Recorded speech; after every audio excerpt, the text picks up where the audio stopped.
I'm Howie Sobiger, your political hitman, right here on Israel News Talk Radio. Welcome to the program. Thank you for joining me. The program is live, which means you could join me in the chat room at israelnewstalkradio.com, where the conversation's always fun and exciting, extremely exciting. israelnewstalkradio.com. Of course, you could call in. I will take your calls for the duration of the show. Numbers to call in North America 301 768 4841. In Israel, the number is 0265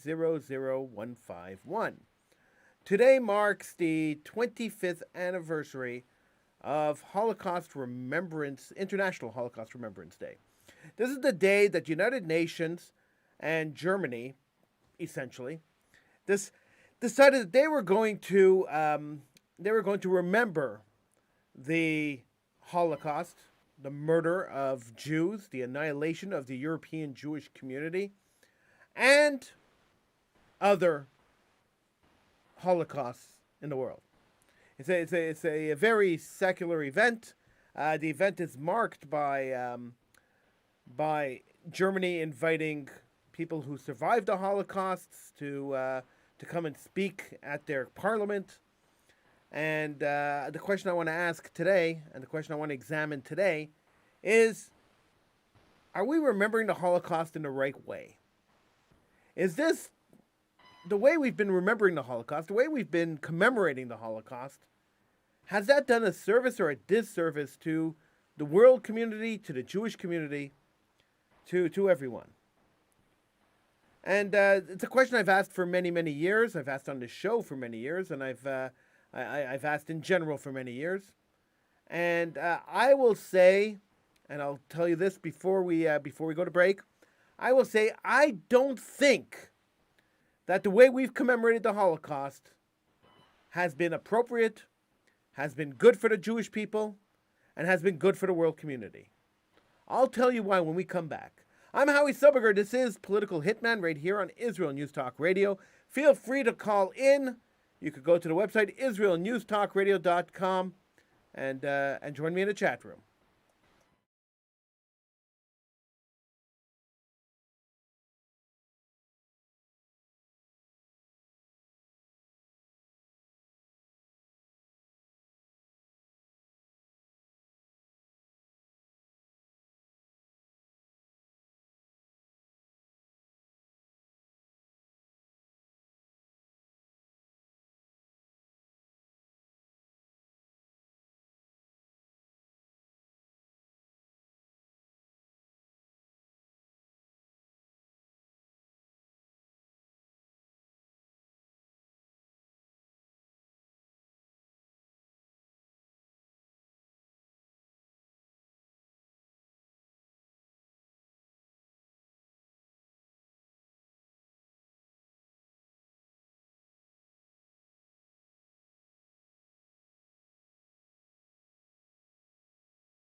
I'm Howie Sobiger, your political hitman, right here on Israel News Talk Radio.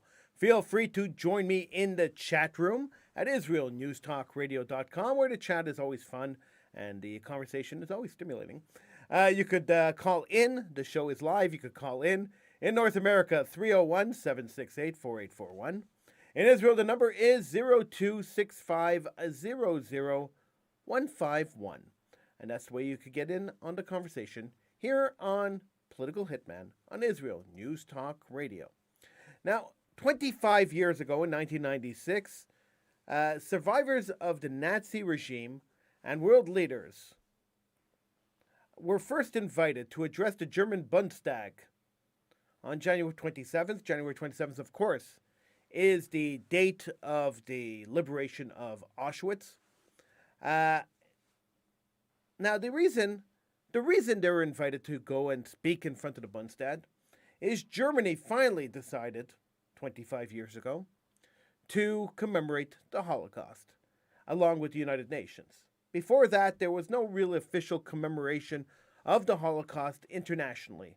We had Yom HaShoah, where Jews commemorated the Holocaust, which is important. But the international community decided to choose a different date to commemorate the Holocaust. And January 27th, the liberation of Auschwitz, was the date that they chose. Now, genocide is the appropriate word to describe the systematic annihilation of 6 million Jews. I think there were more than 6 million, but the official number is around 6 million Jews between 1939 and 1945. Clearly, the word doesn't go far enough. In Israel, they use the word Shoah, which means catastrophe or great misfortune. It's used to describe the events outside of the Jewish state. This crime against humanity is called the Holocaust, which is derived from the Greek word for sacrificially burned. The attempt to adequately put this betrayal of human perpetrated by the Germans into words will always be a challenge. This is also reflected in the official designation of the Day of Remembrance for the victims of National Socialism, which was introduced by then German President Roman Herzog in 1996. At the launch, President Herzog said that the victims of the Holocaust would have been too narrow a term, as Nazi racial policies affected more people than just the Jews. The chosen date was January 27th, the day the Nazi extermination camp Auschwitz was liberated by Soviet soldiers in 1945. So, even the commemoration done internationally, International Holocaust Remembrance Day, was not specifically set up to remember the Jews of the Holocaust. It was set up to remember the Jews and other victims of the Holocaust. So, once again, the victims of the Holocaust, the major victims of the Holocaust, the targets of Nazism, the Jews, were once again pushed aside and told, all right, we're going to remember you, but we're going to remember everybody else too. The majority of the people killed in the Holocaust were, of course, Jews. And bulking Jews in with everybody else is kind of insulting, if you ask me. You should have a remembrance for the third of the Jewish community that was wiped out by the Nazis. That was their goal, to wipe out the entire Jewish community. They wiped out a third of the Jewish community. And then you could have another commemoration day for everybody else. And I'm not saying we should separate the Jews from everybody else because Jews are better than everyone else. I'm not saying we should separate the Jews from everyone else because the Jews are more important than anybody else. No, that's not true at all. But we should separate the Jews from everyone else in the commemoration of Nazism and the destruction of the Jewish people in Nazism. We should separate it for the simple reason, there's two reasons actually. The first reason is so that Jew haters who use the fact that there were other people killed that weren't Jews in Nazism as a weapon against the Jewish people. You are crybabies, we hear Jew haters say all the time. You're crybabies. All you do is cry about the Holocaust. You know, Jews weren't the only people who killed in the Holocaust. So to highlight just the Jewish aspect of the Holocaust, the fact that the Nazis targeted the Jewish people, the Nazis decided that the Jewish people were the people they wanted to wipe off the face of the earth, in order to actually to actually drive home the point that Jews were the actual target of the Holocaust. Other people kind of fell into the Nazi trap, but Jews were the target. To drive home that point, there's the commemoration, the international commemoration, should be a commemoration for the Jewish people. To say, yes, we recognize that Nazism was designed to destroy the Jewish people, that the death factories built by the Nazis were built to destroy the Jewish people, that the gas chambers were built to destroy the Jewish people, that the crematorias were built to burn the bodies of the Jews that we gassed. Now, did they discriminate against blacks and gays and all the other people? Of course they did. And that should be a separate day of condemnation of discrimination during the Holocaust of other people. But we have to recognize that the Holocaust itself was not just a genocide because somebody wanted to take over land and get rid of the people who live in the land. It wasn't just a mass murder during a war, that there was a war and people got killed in the war. This was a concerted effort to murder the Jewish people. This was a concerted effort, a planned effort to kill the Jews. That was the Holocaust. That was the sole purpose of the Holocaust. Period. And not only the Jews in Germany, and not only the Jews in Europe, but the Jews around the world. Death camps were set up, killing factories, efficient killing factories were set up specifically to murder the Jewish people. And until we're clear on that, these International Holocaust Remembrance Days are totally pointless. When you lump in everybody else into the Jewish factor and you're commemorating everybody together, you are diminishing the actual point of the Holocaust. And to me, that's unacceptable. Now, the second reason that we should not that Holocaust Remembrance Day, International Holocaust Remembrance Day, shouldn't be including everybody, should just be about the Jews, is because we are seeing a resurgence in the last few years of Nazis. Now, I know the world likes to call them neo-Nazis. They're like the Nazis. They're not actually Nazis. They're like the Nazis. But I don't like the word neo-Nazi. I never use the word neo-Nazi. I call them Nazis. If you walk like a duck and you quack like a duck, you are a duck. If these people who believe in Nazism today were given the opportunity, they would try to repeat the crimes of Germany in the 1930s and 40s. They wouldn't even think twice about building camps, about building gas chambers, and about annihilating Jews. So if these people believe in the Nazi philosophy, and if they would actually today follow through with this philosophy to kill Jews and to murder the Jewish people, why would we hide behind a neo like Nazis? No. If you want to institute the policies of the Nazis, if you want to murder the Jews, and if you want to finish the job that Hitler didn't finish, which is what they say, well, then you're a damn Nazi. Let's just be clear about it. We don't have to hide behind fake words. We don't have to hide behind political correctness. And Nazis today should be treated like the Nazis were treated after the war. No, I'm not saying they should be shipped off to Brazil and Argentina to be hidden for decades. No, that's not what I was referring to. They should be tried. They should be convicted of attempted genocide. If they're advocating genocide, they should be convicted of attempted genocide. Now, a lot of people have argued with me. I've made this point over the years. A lot of people have argued with me saying, Howie, these people will never have the power to do what the Nazis did. So why do you even pay attention to what they say? Why do you even acknowledge the fact that they exist? And I am sure, which is my response, which has always been my response, that the Jews of Germany in the early 1930s felt that a young corporal who wrote a book and had a coup d'etat would never follow through with his policies of murdering the Jews. Who would have thought that this loser would have gotten up and become the leader of the country and then create this thing? You never know what is going to happen next. So when my enemy comes to me and tells me, I want to kill you, I tend to believe him. And no matter how strong or how weak my enemy is, if he says, I want to kill you, I believe that he wants to kill me. Now, is Holocaust education strong enough? Do enough people know about the Holocaust? No, definitely not. And in the next segment, I want to talk about that. Because the way we see politics unfolding today in North America and around the world, the way the rhetoric is unfolding, we haven't taught enough Holocaust. We haven't taught enough about the horrors of the Holocaust. And the new generations, the younger generations, know almost nothing about it. And these commemorations, great. An Israeli leader will go and speak in Germany today.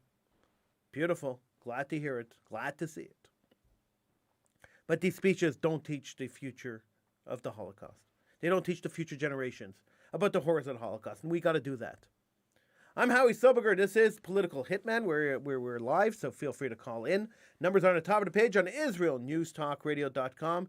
You could join me in the chat room, IsraelNewsTalkRadio.com.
I'm Howie Soberger, your political hitman, right here on Israel News Talk Radio.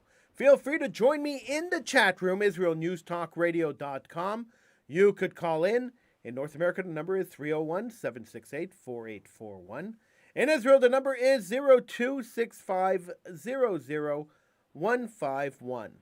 Today is Holocaust Remembrance Day, International Holocaust Remembrance Day, a day put together by the United Nations and Germany to commemorate the Jews that were killed in the Holocaust and other people killed in the Holocaust. So, is Holocaust education sufficient around the world? I grew up, I'm the descendant of Holocaust survivors, and I grew up hearing stories from my grandparents about their experience in the Holocaust. It wasn't a pleasant experience, and they were very vivid in their stories. And I grew up listening to stories.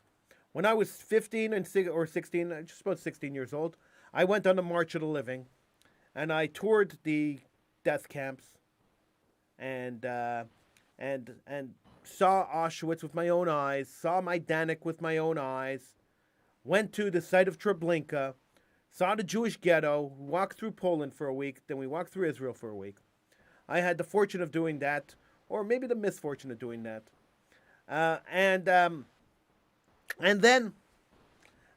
I went and visited many Holocaust museums around the world. I worked for Steven Spielberg's Shoah project and recorded Holocaust testimonials from many different Holocaust survivors. So my life, especially my younger life, has been embedded in Holocaust education, first-hand knowledge, talking to people who were there, people who saw it with their own eyes. And so my commitment to Holocaust education is high, because I understand the horrors and the terrors and the extremes that the Holocaust presented to the people living through it. And I understand the dangers, and I understand how many people died, because I heard the stories firsthand from people who witnessed them. So I get the cruelty of Nazism. I understand the barbaric nature of Nazism.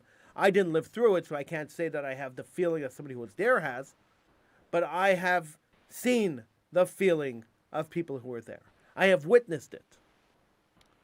Now, watching a man in his 70s or 60s or 70s or 80s telling the story of how they were killed and their families were killed in front of them leaves an indelible mark on you. And when I went on these tours of Holocaust memorial museums around the world, I couldn't help but notice one thing. All the museums focused on was the murder of Jews. All the museums focused on were showing pictures of Jewish bodies piled up, of tractors pushing Jewish bodies into ditches and mass graves, of crematoria spitting out smoke, of people being herded into gas chambers. And this was the main focus of all the Holocaust museums. And I kept thinking, all through my entire youth, I thought, what a waste of an opportunity. While I understand that commemorating the death aspect of the Holocaust is very important, it's important to know that Jews were annihilated, that the massacre happened to Jews, that the genocide happened to Jews. While it's important to know that many Jews died, a third of the Jewish population of the world died, it is also very important to know that Jews survived the Holocaust, that there were many Jews who got up and fought the Nazis, that there were many organizations that were formed, underground organizations, partisan organizations, people fighting in the forest, people fighting in the cities, that went and battled against the Nazi regime. And this is not something that's focused on a lot in Holocaust education. Jews are always depicted as the weak, as the broken, as the destroyed, as the murdered. Never as the victor, always as the victim. Well, here's a proposition. And I'm telling you, I said this a few years ago on my show, and I got a call from a Holocaust survivor, or at least the son of a Holocaust survivor, who screamed at me for 3 hours telling me I was crazy, and that how dare I say this. But I'm going to repeat it again right now, because I actually believe this. I think that we have been teaching the Holocaust wrong. I think that the Holocaust education that was set up, and God bless the people who set it up, because it was set up by Holocaust survivors. So God bless the people who set it up. They lived through horrors. It's very hard to criticize people who live through that kind of horror. But I think it was set up wrong. I think the focus was wrong. Instead of being the focus being the murder of Jews, which is very important to commemorate, don't get me wrong, I think the focus should have been the fact that Jews won. We won the Holocaust. We were victims during the Holocaust. We were massacred. A third of our population was killed during the Holocaust. But at the end of the day, at the end of the Holocaust, when the war ended, and the concentration camps and the death camps and the labor camps and the killing factories were shut down forever, the Jews were still around. The Nazis had failed. And I think that should have been the point of Holocaust education. That yes, we have to be vigilant against people who want to commit genocide against us. Yes, we have to remember the people who were massacred and murdered and tortured and destroyed. Yes, we must remember the way they were killed, because that was the most unique way to kill a people in the history of the world, killing factories to murder people. But at the same time, we must remember that we won, that we survived, that we're still here, that I'm talking to you right now on a Jewish radio station. Where are the Nazis? They're gone. We're not. And this must be something that would, this kind of pride of winning, even though we had a lot of destruction, the pride of winning should have been the main focus, to tell our kids the Jewish people are a strong people. We're not the people of weak blood. We're not the kind, we may have been weak, we may have been murdered.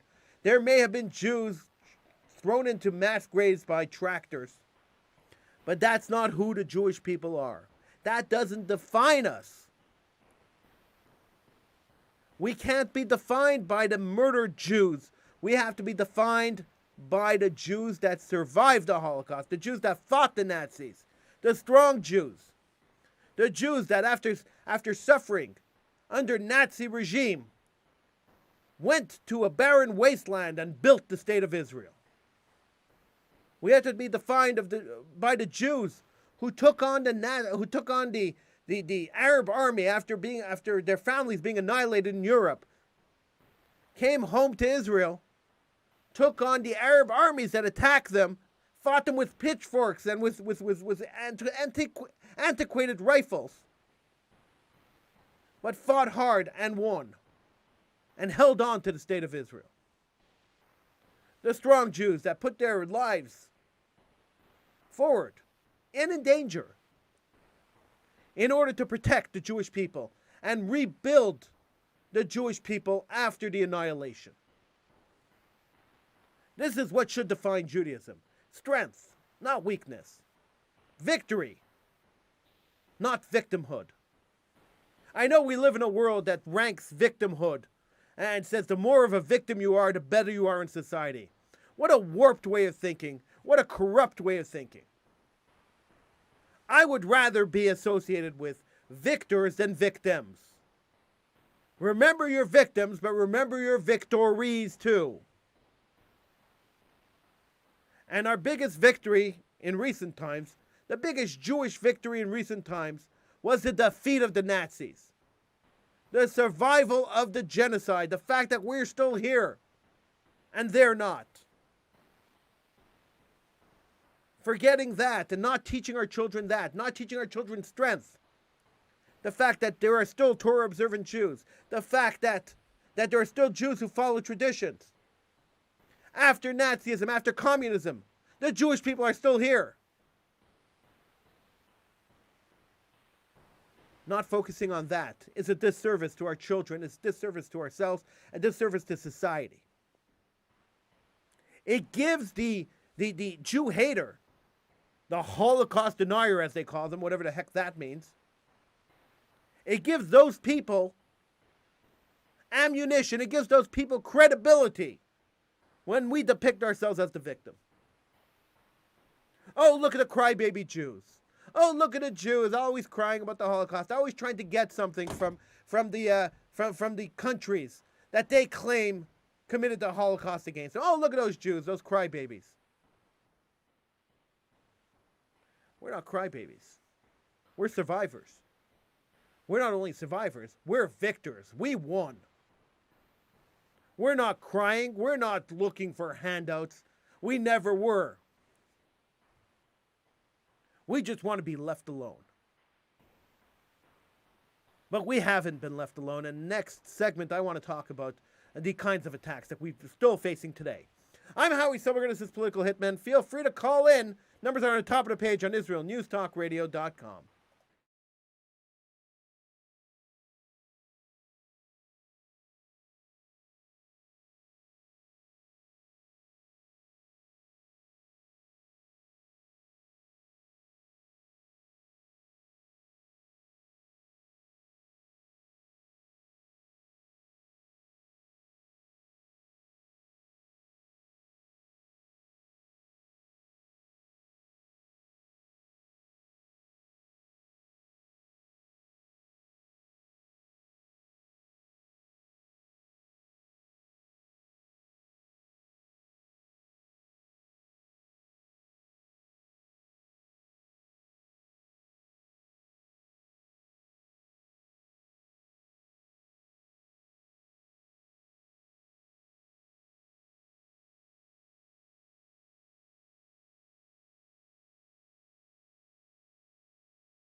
I'm Howie Silberger, your political hitman, right here on Israel News Talk Radio.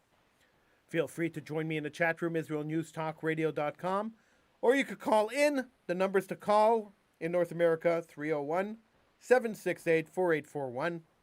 In Israel, the number is 02-650-0151. Numbers are on the top of the page on IsraelNewsTalkRadio.com. Today is International Holocaust Remembrance Day. It's January 27th, International Holocaust Remembrance Day. And Holocaust remembrance, as I said last segment, has been, in my opinion, focused on the wrong aspect of the Holocaust. First of all, we shouldn't be focused so much on the death of the Jews. We should be focused more on the survival of the Jews, the strength of the Jews. What did the Jews do after the Holocaust? How did we survive?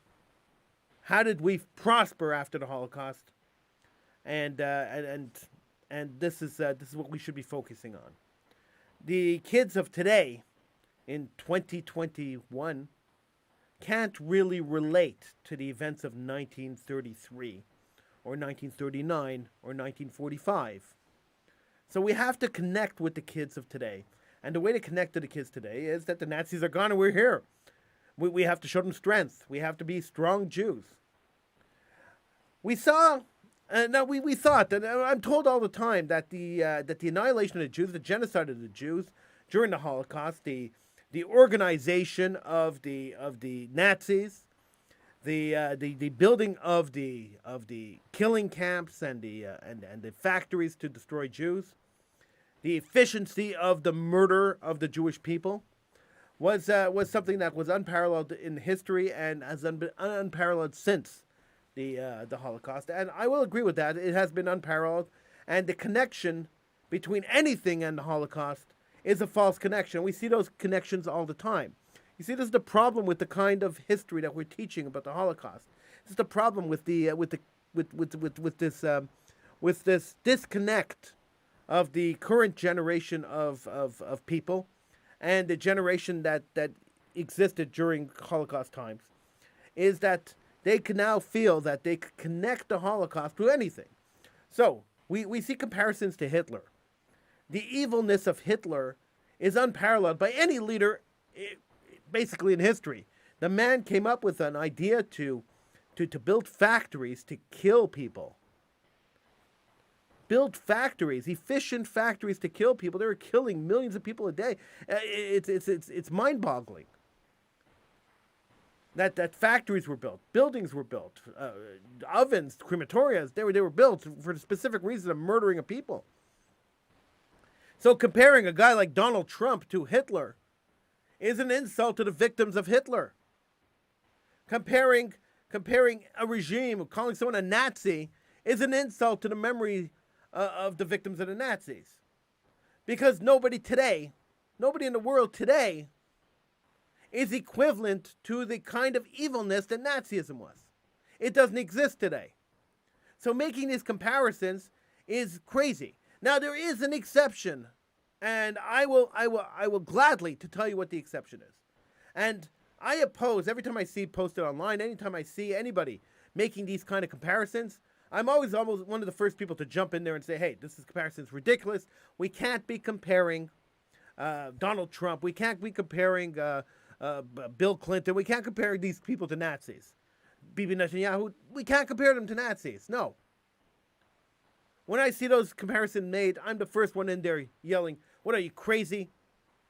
That situation isn't even remotely close. And we saw it a couple of years ago when the Democrats in the States had accused Trump of locking up or separating kids from parents at the border, immigrants, illegal immigrants, separating them at the border. And then you saw comparisons to, well, the Nazis separated children from their parents. And now look, the Donald Trump administration is separating children from their parents. What? What?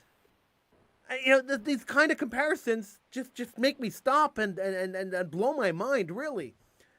And then it takes me a couple of minutes to remember that the ignorance that exists today when it comes to Holocaust education, the ignorance that exists today when it comes to any kind of historical knowledge, we've dumbed down our schools so our kids aren't getting history lessons, proper history lessons. We've dumbed down the curriculum so kids aren't learning things. And so to be able to make those connections in their mind, oh, sure, it makes sense. But when you look at the end result, the connections don't make sense. The comparisons don't make any sense. The one exception I could make to this rule that we can't compare anybody to the Nazis is Hamas.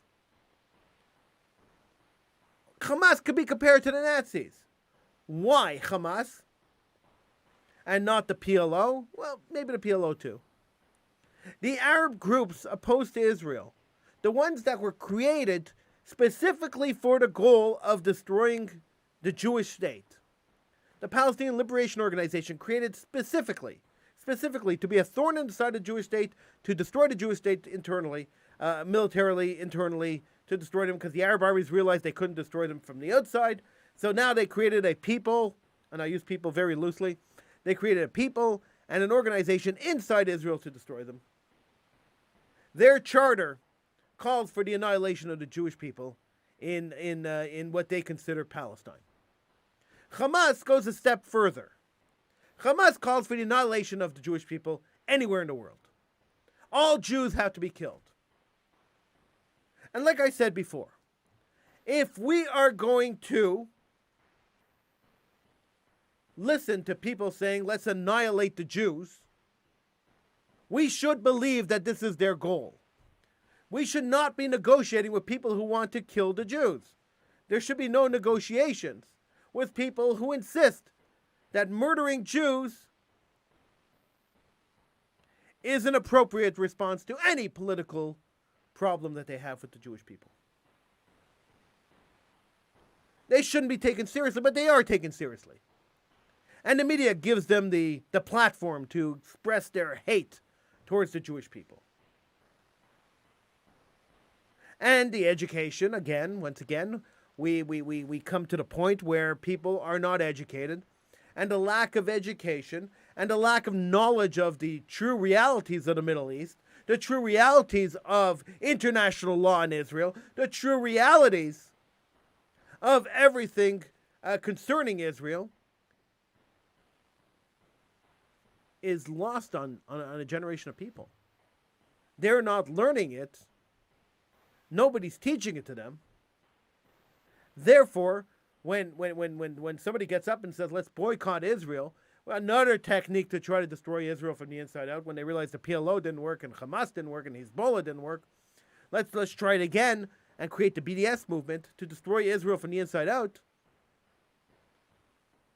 So another movement to destroy Israel, I would also classify them as the modern day Nazis. Because all these movements have the same goal. The founder of BDS, Omar Barghouti, he said it very clearly. No Palestinian, especially no sellout, unless they're a sellout Palestinian, would ever accept a Jewish state in the Middle East. He said it clearly. It's on video. The goals of the BDS are very clear. Destroy the Jewish state. Their goals, Hamas's goals, the PLO's goals, are exactly the same as the Nazis' goals. And if they had the resources and they had the power, they would commit the same genocide that the Nazis did. Because you got to remember that the Arab groups that formed the PLO, the Arab groups that formed Hezbollah, Hamas, Islamic Jihad, and countless other groups that exist in order to destroy the state of Israel. You have to remember that the forefathers of these groups, the people who founded these groups, were trained by the Nazis. They modeled themselves after the Nazis. You watch them march down the street and you watch a Nazi march, it's the exact same thing. They model themselves after Nazism. You have to remember that Haj Amin al-Husseini, who led the Arab armies in the 1930s and 40s in the Middle East, was an ally to Hitler, was a friend and an ally to Hitler. He learned a lot from the Hitler regime. In fact, he even went to Croatia to help murder Jews. History that's lost, that nobody ever talks about, but that we have to remember, and should all be included in the history of the Holocaust. Because the Holocaust did not end in 1945. The murder of the Jews ended. The Nazism ended in 1945. But as long as Nazi-type groups still exist, as long as people are freely allowed to get up and call for the annihilation of the Jewish people like Iran does all the time, as long as that exists, Nazism still exists in the world. And still must be fought. And Jews still must be strong to fight up and stand up against the Nazis. Whether they be the Iranians, the Palestinians, the Hamasians, or any other group that gets up and says, let's annihilate the Jews. Sitting on our laurels and saying, and saying, look, we can't take them seriously, and playing with political correctness is not going to save the people. I didn't even talk about assimilation today. It's another thing we have to fight. We'll get to that in another show. That's it. That's all I have to say. Let's remember the strength of the Jewish people. Let's remember that we're strong. I'm Howie Silberger. This is Political Hitman. I'll see you again next week, right here on Israel News Talk Radio.